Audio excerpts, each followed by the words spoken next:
Hello everyone, welcome to What If Issei Awakened Archangel Powers as the Son of Gabriel movie. Before we start, please go support Issei in 1993 for writing that awesome fanfic. This is the translated version I made.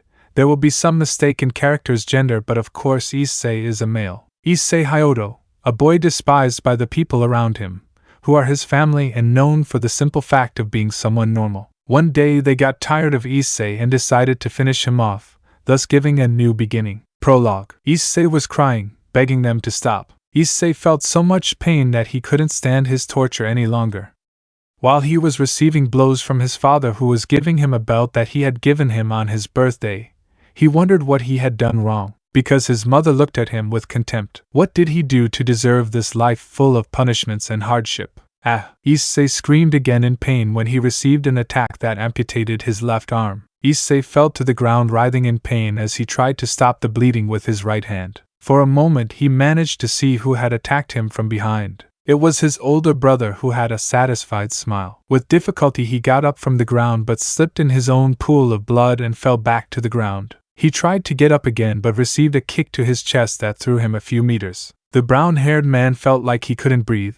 He was drowning in his own blood because the blow fractured some of his ribs that dug deep into his lungs, piercing them. And oh! In heaven an angel screamed in terror, as he felt that his protege was dying. The angels who were there quickly ran to the room where the scream came from, but they were too late. They saw a glowing magic circle disappearing, and the only thing they heard before it completely disappeared was, "Please, Father, don't take it away from me." The little year-old brown-haired boy looked up at the night sky, wondering what he had done wrong. With his little strength he got up and managed to sit on a chair in the park where he was, and then saw a person with beautiful crimson hair looking at him angrily while carrying the mark that characterizes his family, the power of destruction. The little brown-haired boy looked at her with pleading eyes. The redhead noticed this look and doubted her intentions. "President, I'll take care of it." The voice that had spoken was that of Hyodo Kiba, who landed in front of Rias and activated his power, thus appearing several swords. "Your last words," said the blonde with contempt. The little chestnut saw his family,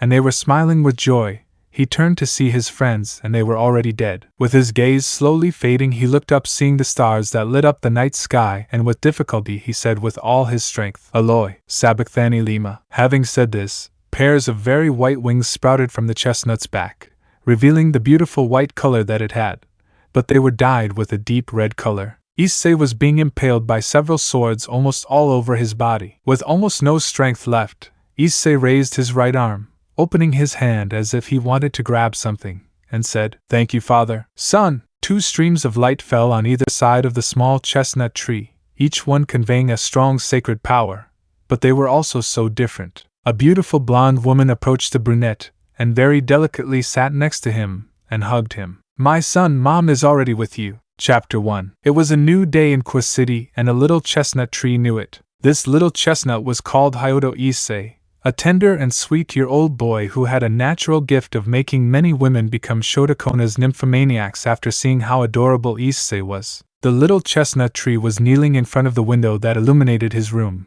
which was the basement of the house, while he had his hands together holding a cross and closed his eyes while praying. This was a daily routine that I practiced every day, always thanking the Lord for one more day of life. All this was before the watchful, sad gaze of a blonde woman who had accompanied him every day since his birth. Gabriel was his guardian angel, charged with protecting him from the evils of the world since birth.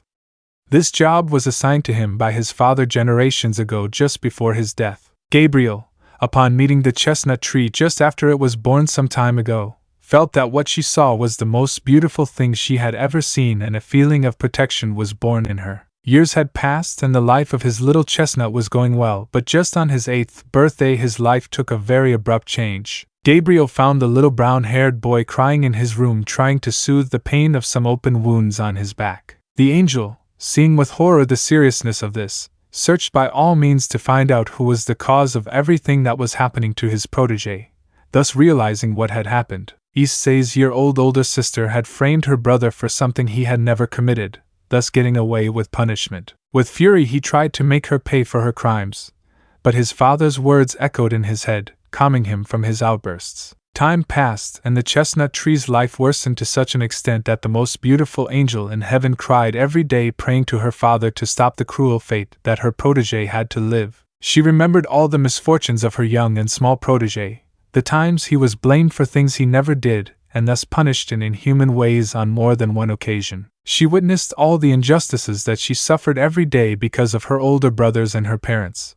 But the straw that broke the camel's back was when the Hyodos discovered the supernatural when Issei was months away from turning years old. One day the daughter of the Gremory house appeared in front of the Hyodo and told them her intentions. She had revealed that the Hyodo's older brothers had quite powerful sacred gears, and she wanted them to be part of her peerage. The older sister of years later called Issei had in her possession one of the two celestial dragons, the Bastargear Longinus, and her younger brother Gori Jr. had in his possession an evil dragon called Comcrunch, a dragon king. Both were happy with their powers, but for the brunette, it was the beginning of his torment.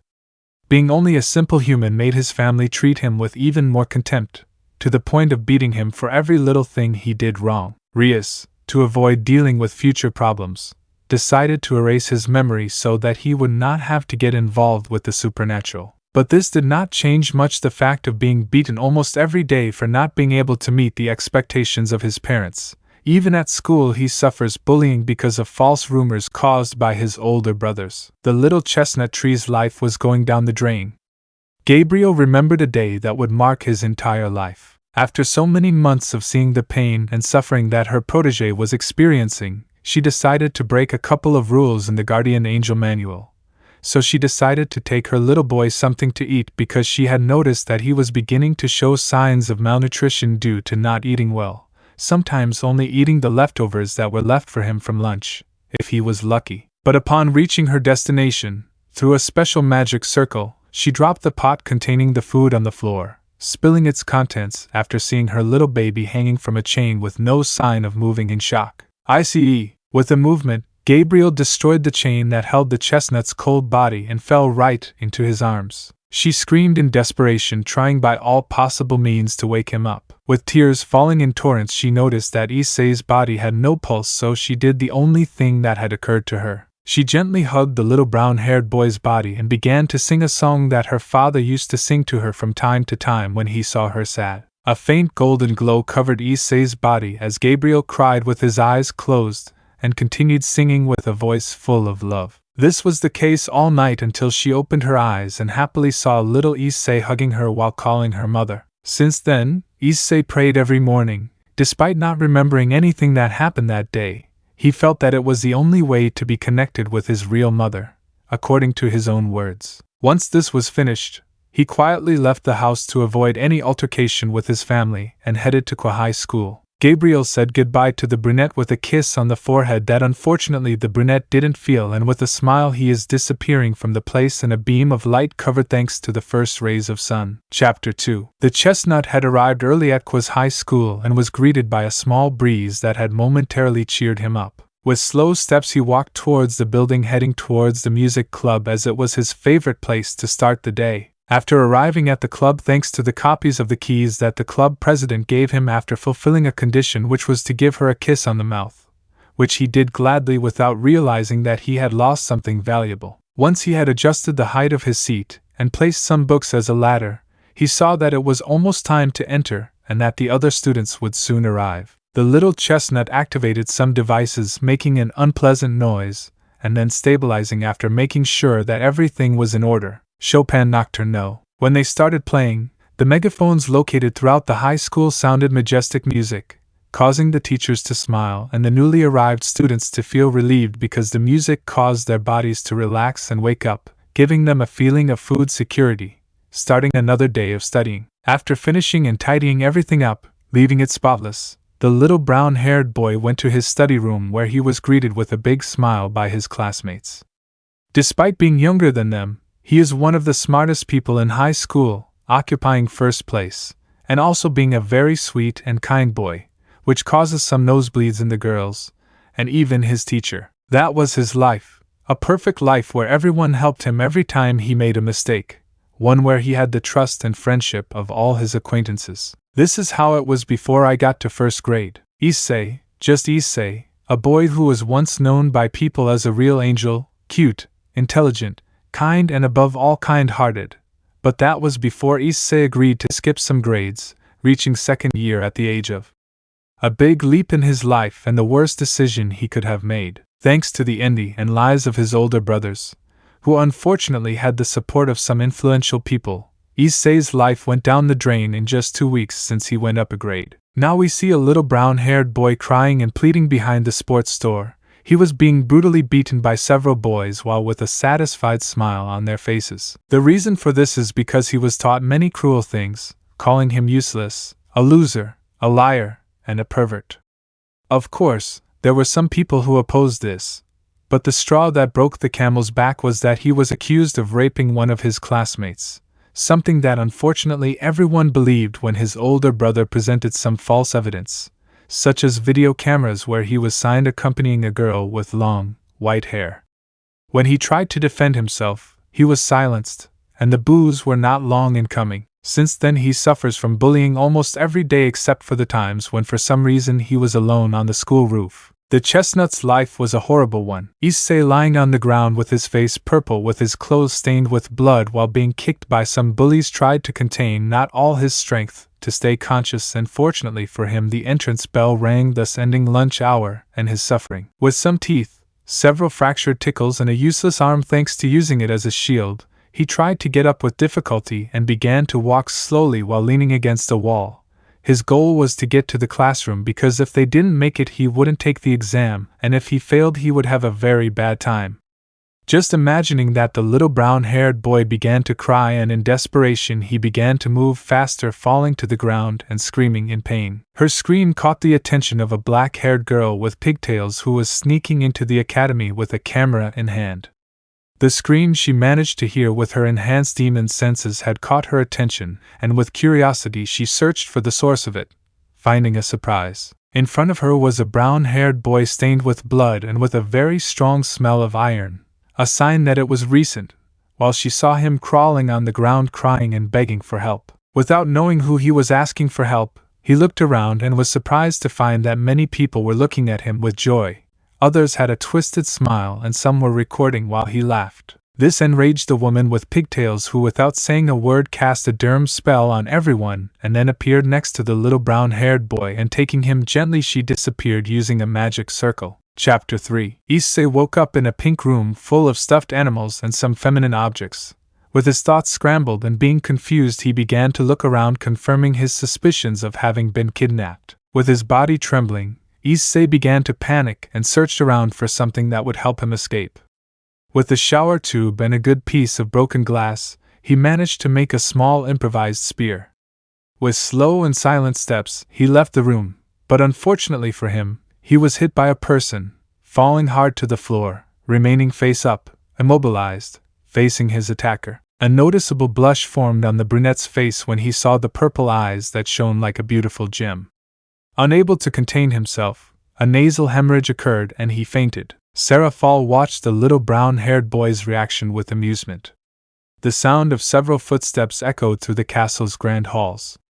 Seraphal wanted to stay with him a little longer and spend time with the person who made her feel strange, but unfortunately, the circumstances weren't the best for her. With a kiss on the brown-haired boy's forehead, she healed almost all of the serious wounds he had wrapped in bandages. Taking a ring off her ring finger, she depicted a blue oriental dragon.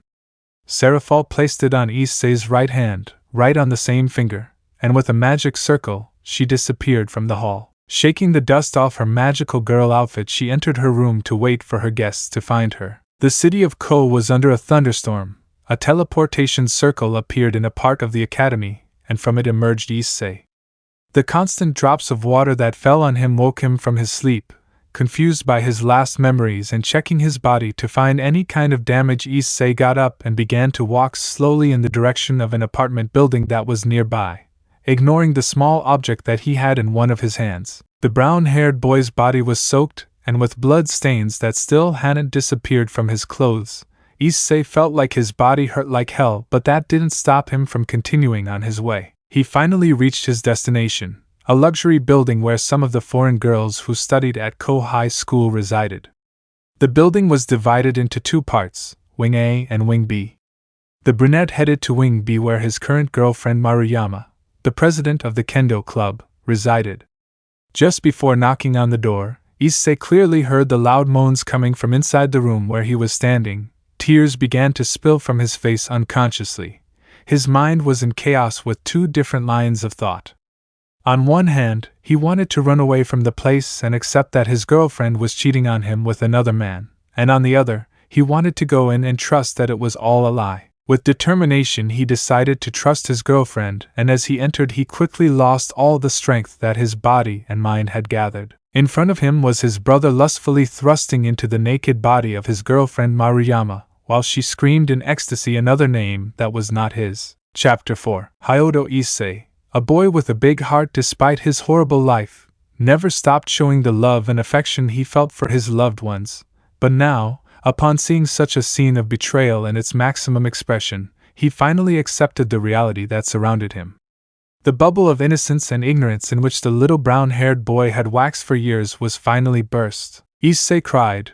He cried silently under the great storm that lashed the city, and something inside him broke. Kill them. A thick, deep voice emerged in the brown-haired man's subconscious. Kill them. Show no mercy. The brown-haired boy continued to cry silently while he listened to his girlfriend scream in ecstasy, and then pant like an animal in heat. What are you waiting for? An invitation. The being tried to make the brown-haired boy look for a way to free himself from the pain that tormented him so much. Issei had heard the words, but despite that he was still afraid, the fear of becoming something he was not. Staggering, he got up and, leaning against the wall, was about to leave, but the conversation that started inside the room stopped him. Tell me, how is the plan going? Issei stopped when he heard his older brother talking about something that caught his attention. Stupid Issei didn't realize. Ha ha ha ha ha ha. He hasn't even suspected that all this time I've been playing with him. The chestnut's heart cracked and lost color, and he fell to the ground as he felt his strength leave his legs. Damn son of a bitch! The being inside the chestnut tree screamed angrily upon hearing those words.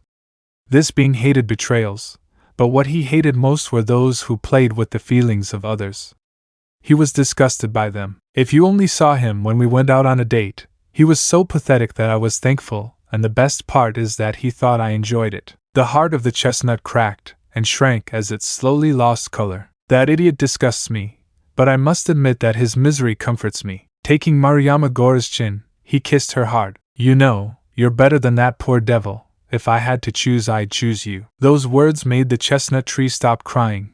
His heart finally dried up, as if it were a withered flower. Driven by sadness, Issei got up from the floor and with a dull gaze went down to the kitchen and grabbed the first thing he saw.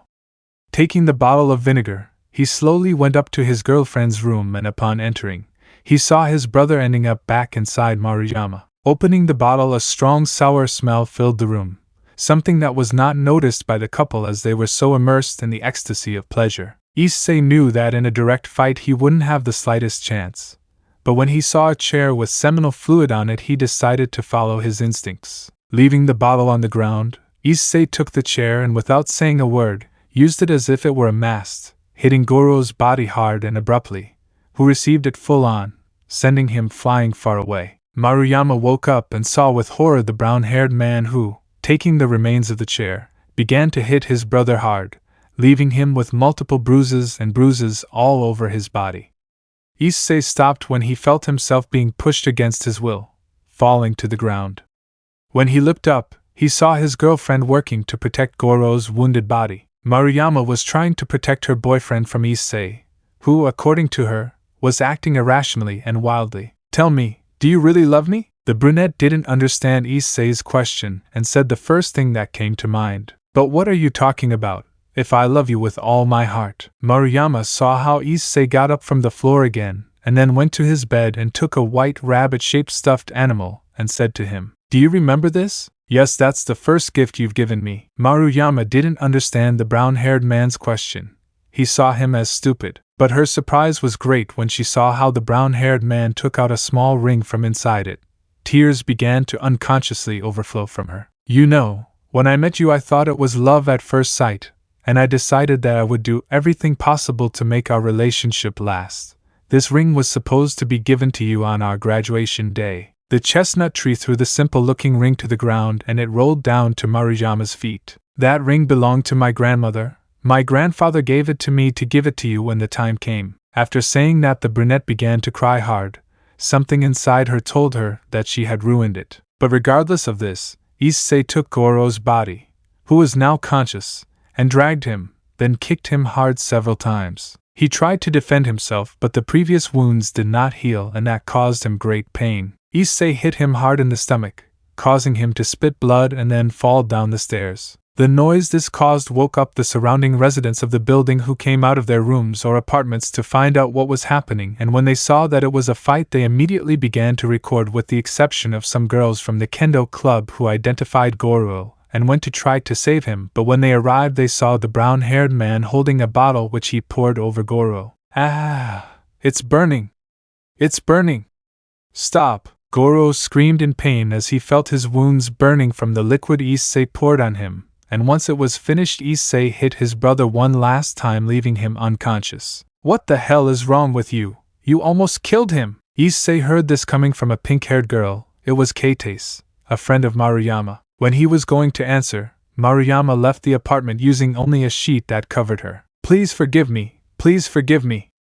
I didn't know what was happening." Maruyama dropped down and, holding Issei's shirt, which was now stained with someone else's blood, tried to apologize.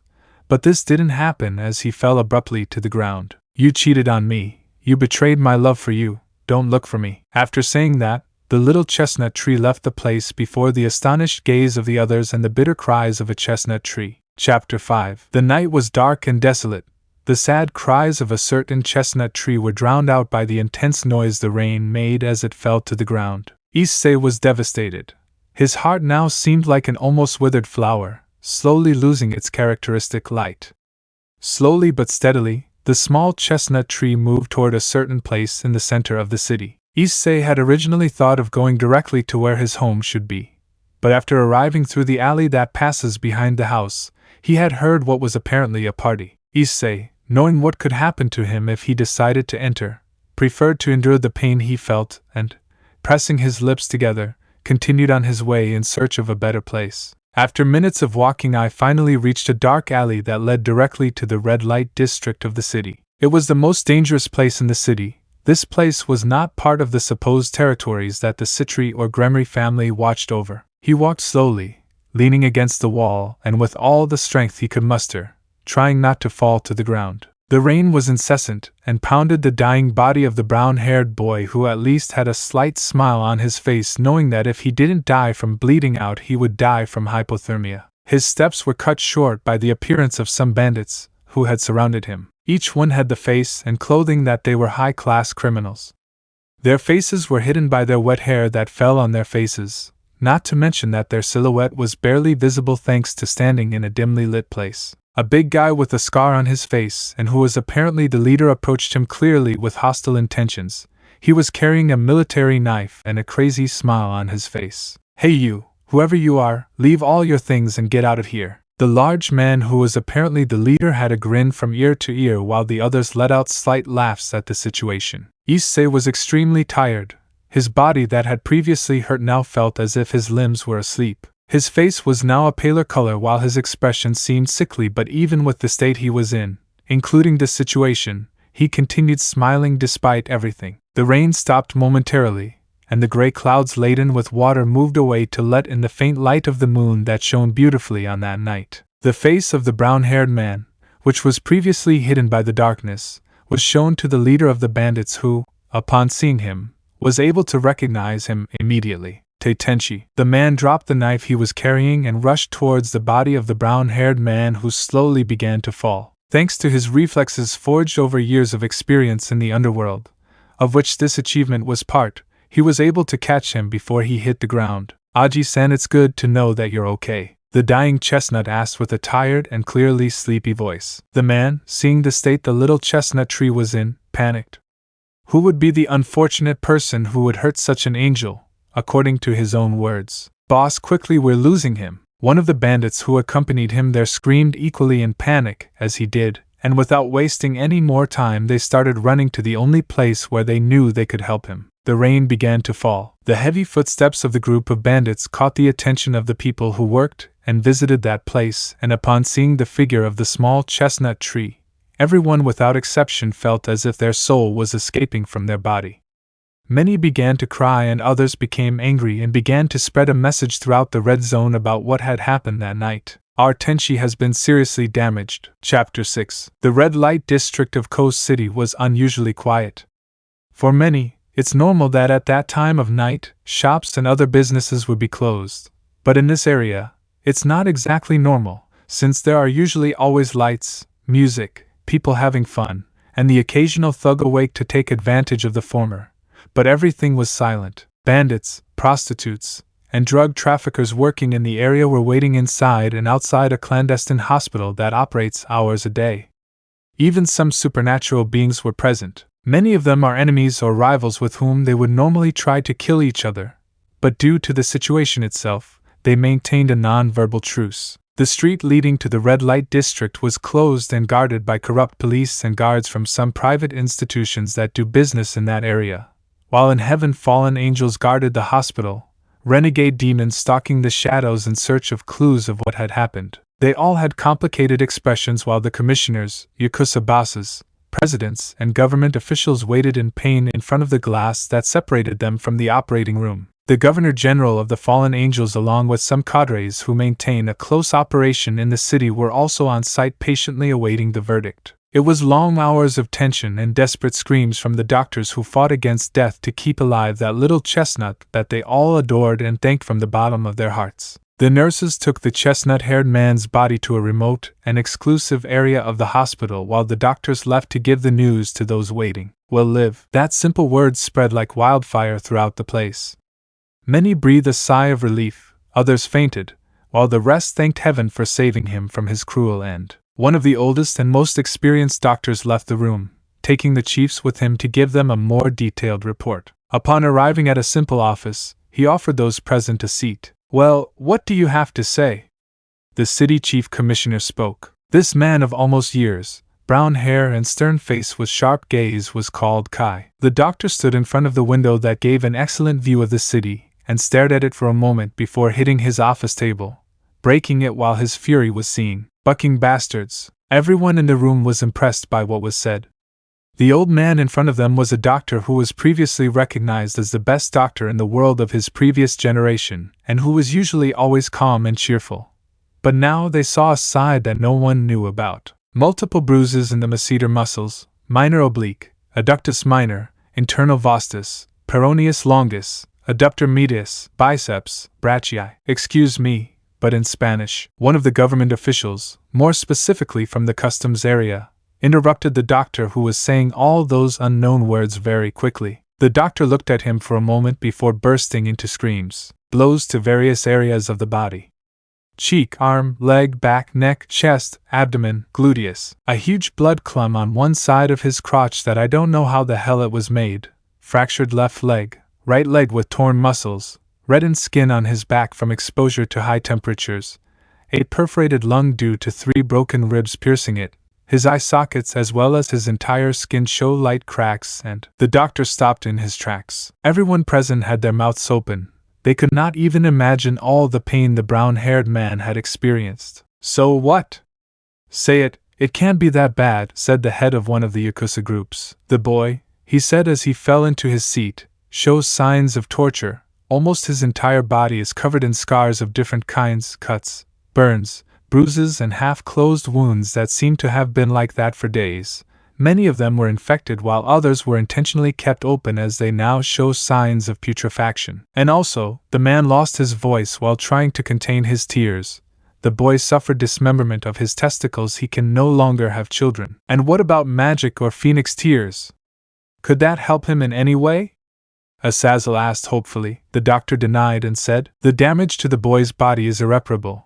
It will even be difficult for him to walk on his own again." The room fell silent, but then the crying of one of them began to resonate. It was the crying of one of the bosses of the brothels in the red light district. His crying was followed by another person's crying, who was followed by another person. The doctor's office was covered in tears for a while. That same night the criminal gangs made a truce among themselves and allied themselves with the police. During the following days, peace reigned in the city, and it even became news because the city suffered from a high crime rate. In reality, everyone mobilized in search of information. Whoever left the chestnut tree in that state had their days numbered. In heaven, in a cell guarded by some angels, Gabriel was crying bitterly. This woman did not cry for what had happened to her or for what she had done. In fact, she did not regret it. She cried because she was worried about her protégé, that happy child that she cared for and raised for many years. She feared that something bad would happen to him because if she was not with him, he could be consumed by the evil that surrounds him. The door to his cell was opened, and one of his brothers appeared.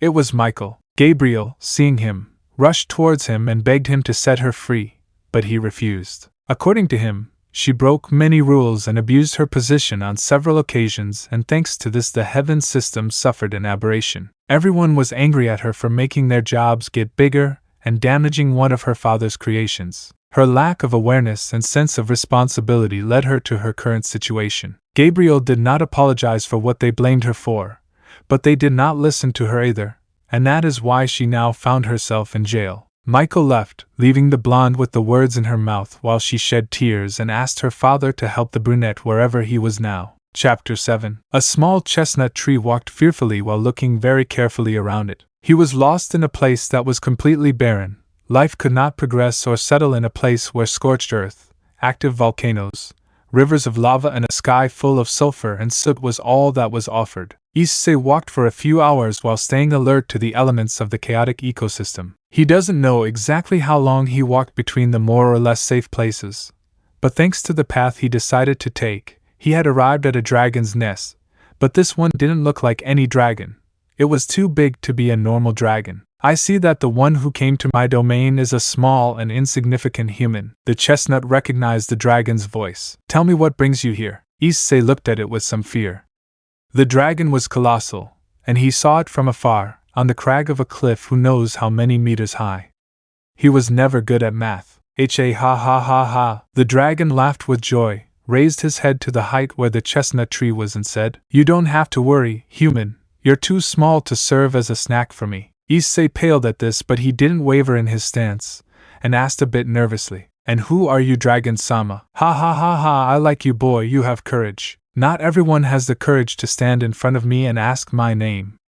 And that's why, little human, I will tell you." The dragon that was lying down began to rise from its nest, and to the surprise of the chestnut tree that fell down, he saw how a couple more heads that he hadn't seen appeared. The dragon raised its large wings and began to flap them, then took flight, creating a storm out of nowhere. Lightning, thunder, winds and heavy rains hit the poor boy who was desperately trying to hold on to a rock. In the storm, the chestnut tree could see the silhouette of the enormous dragon that was covered by yellow lightning. "I am the one who rules over the destiny of all life. I am the beginning and the end of the worlds. I am Genesis and Apocalypse. I am evolution and extinction." The storm stopped, much to the chestnut's relief, but he noticed that the clouds remained in the distance. A cold sweat ran down his back as his survival instinct had taken control of his body. But before he could even turn back, the black dragon covered in golden electricity landed with a crash, making a thunderous noise and causing the ground to shake. Issei fell to the ground and was covered by dust, and when he disappeared he saw with amazement the dragon rising in all glory. The three heads screamed at the same time, "I am King Ghidorah, the dragon god of the beginning and the end." The hours passed in that place. Issei and the dragon talked for a long time, explaining the following. The chestnut was a peculiar human since his soul was the one in front of the dragon, and this was due to the reason why he was there. Issei was a child with a pure heart.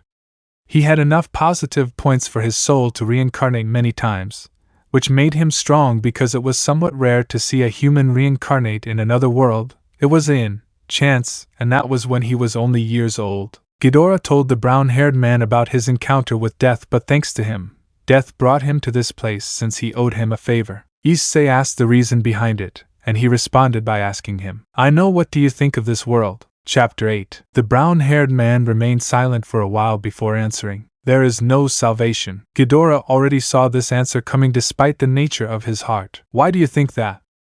"I thought I was willing to help improve the world, to make it a better place," said the king. Issei made a reproachful face. "Don't look at me like an idiot. I'm aware that the world will never change as long as free will exists. Not even if they have a common goal, said the king with amusement, so they can stab you in the back when you're defenseless? Or to use you as a puppet called a hero, used as something expendable that they can use whenever they want and discard when they no longer need you. Issei was good. The nicest person you could ever meet, but not an idiot. They will never see his face or convince him by saying nice words. He is not willing to help those who never needed it in the first place. He was aware of the evil in the world because he had experienced it firsthand. He knew that people couldn't live on words and textbooks alone. People lived like wolves in sheep's clothing and sheep in wolves' clothing. The world they lived in would never be truly at peace. There would always be someone who wouldn't let them sleep peacefully. That's why he lived his way, being the best he could be. Ghidorah did not see the chestnut as a miserable insect even though he said so in his own words. Ghidorah saw the chestnut as someone realistic. He knew the natural order of things and did not oppose it. He simply did what he wanted because that was his way of being. It is not good even though his heart and his actions said otherwise. No, he was someone realistic and everything he did was the living representation of his personality, and the dragon liked that. He resembled his race who lived doing what they wanted and rarely changed that. Tell me, Issei, what would you do if you had the power to change things? The chestnut tree responded. I would look for a way to get rid of it. Power attracts power, and I am not willing to sacrifice my lifestyle for the sake of others who will never truly thank me, even if the world depends on it. Your salvation. Your freedom. The world is already screwed as it is. Why would I stop its imminent end? I don't see the problem. After all, we'll all die at some point. I just want to live happily. The brown-haired boy let out a smile at what was said, causing the draconic being to laugh. Good human, I like you.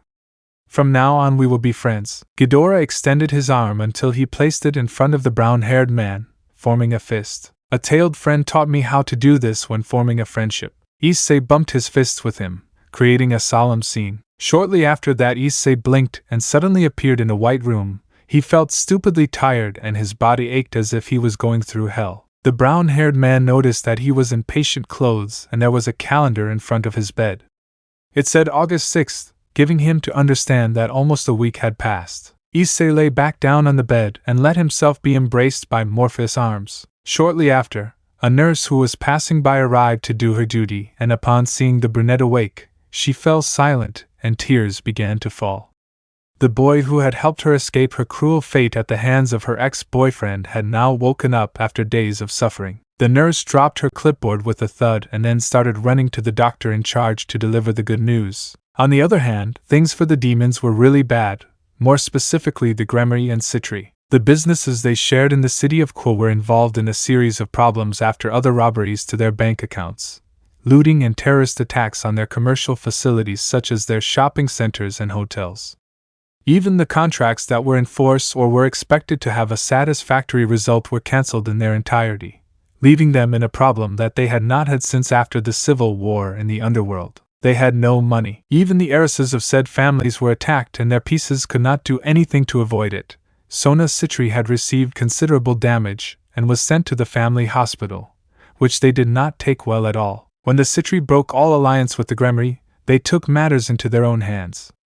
They could no longer take it as a nuisance. When investigating and capturing some of those involved, the only thing they obtained were these words: an eye for an eye and a tooth for a tooth. After that they committed suicide. Chapter 9. Goro was extremely upset.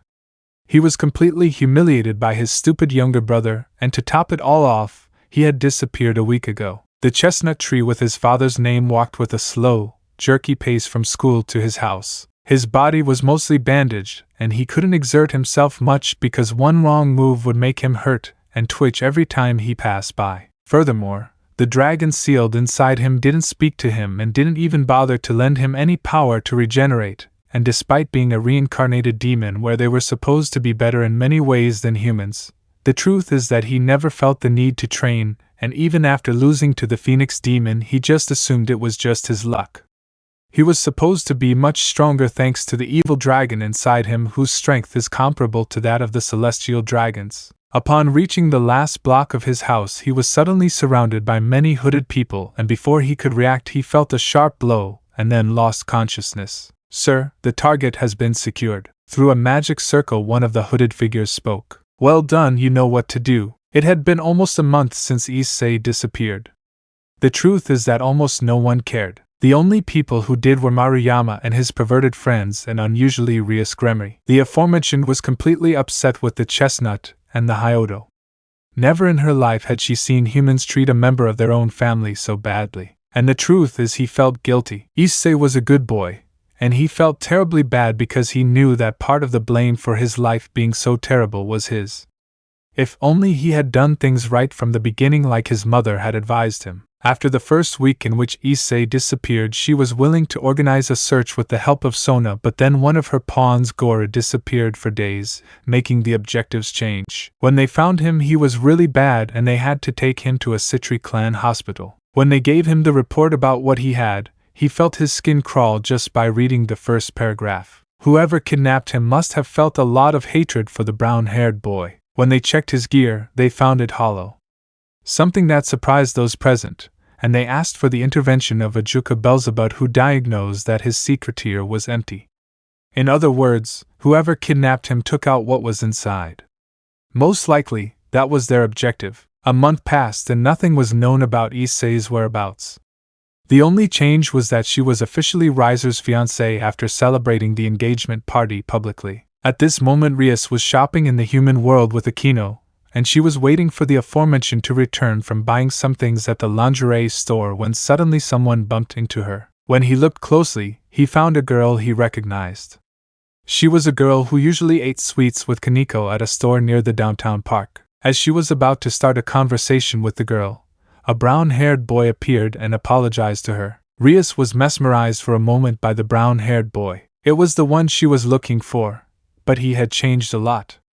She almost didn't recognize him if it weren't for the smell that had invaded her sense of smell. He was the only one I knew who liked the smell of vanilla. Issei? Chapter 10. The brown-haired boy felt a little scared when he saw the redhead, and his body began to tremble.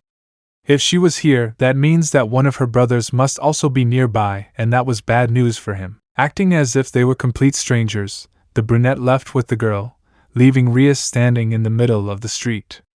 She saw the brunette walking away, and still confused by their sudden reunion, she began to follow him secretly, avoiding revealing herself. Issei with a quick step arrived at a small clothing store located in one of the many alleys of the local market of the city, and upon entering he was pleasantly received to the surprise of the redhead by some women. Although older, they looked quite pretty, which caused some pouts to the redhead. The brown-haired man left the girl next to one of these women who was apparently her mother, and with a kiss of gratitude from her the brown-haired man left the place followed by the redhead. He walked a few streets and arrived at a building with a poor facade. This was an udon shop that was owned by an old man who was a master in the art of preparing udon, but due to some health problems he could no longer continue doing his job. Issei came every day for a year now to help him with some homework, and then left. Of course, Rias didn't know this detail. After being in that store until noon, the chestnut tree left. Rias, during her little chase, realized some things. Things that she didn't know or had no idea what this boy was doing. He was a very good person.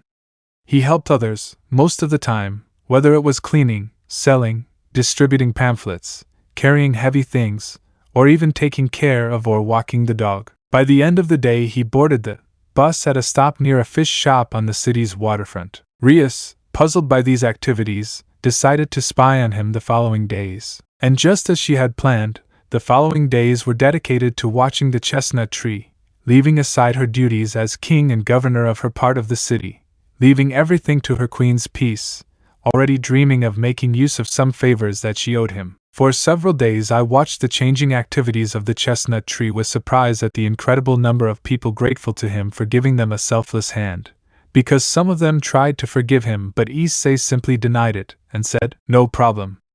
I like to help." That simple phrase had unconsciously made Rias's heart warm, and a small feeling of love formed inside her. Her constant vigilance led her to have her problems, like the fact that Iseei had become a little more rebellious, which was punished, but Goro had become more unbearable and arrogant after the loss of his secretaire, more specifically the dragon inside her, and despite the fact that medical and psychiatric reports said it was due to his poor mental health, Rias took action on the matter and decided to send him, with the help of her brother, clearly, to the former Dragon King Tannen to train him, and in the process show him some discipline. After solving this problem that kept her away from Issei for a few days, she decided to take another, slightly more direct approach to establish some kind of bond with the brown-haired man, because she knew, in addition to knowing his name, that they had never interacted adequately nor had they formed any kind of relationship. Rias spent a few days deciding and planning his approach, and when he finally had everything planned and was ready to carry it out,